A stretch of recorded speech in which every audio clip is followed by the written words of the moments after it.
যুদ্ধ বন্ধে যুক্তরাষ্ট্র ইরানকে কূটনৈতিক সুযোগ কাজে লাগানোর আহ্বান মিশরের। মধ্যপ্রাচ্যে চলমান উত্তেজনার মধ্যে যুদ্ধ এড়াতে যুক্তরাষ্ট্র ইরানকে আলোচনার পথে এগোনোর আহ্বান জানিয়েছে মিশর। দেশটি বলছে, বিদ্যমান কূটনৈতিক সুযোগ কাজে লাগিয়ে সমঝোতায় পৌঁছানো সম্ভব। ইরান ও যুক্তরাষ্ট্রের মধ্যে চলমান উত্তেজনা নিরসনে কূটনৈতিক উদ্যোগ জোরদারের আহ্বান জানিয়েছেন মিশর। দেশটির পররাষ্ট্র মন্ত্রণালয় এক বিবৃতিতে জানিয়েছে, তারা প্রেসিডেন্ট ডোনাল্ড ট্রাম্পে ইরানের বিরুদ্ধে পরিকল্পিত সামরিক হামলা স্থগিত বা বাতিলের ঘোষণাকে ইতিবাচক পদক্ষেপ হিসেবে দেখছে এবং এ সিদ্ধান্তকে স্বাগত জানিয়েছে।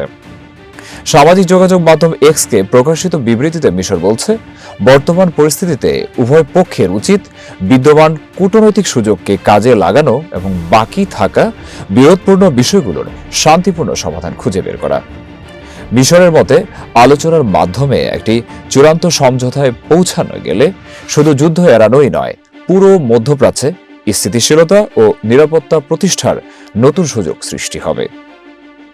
এদিকে আন্তর্জাতিক মহলেও ইরান যুক্তরাষ্ট্র উত্তেজনা কমাতে সংলাপ ও কূটনৈতিক প্রচেষ্টা অব্যাহত রাখার আহ্বান জানানো হচ্ছে।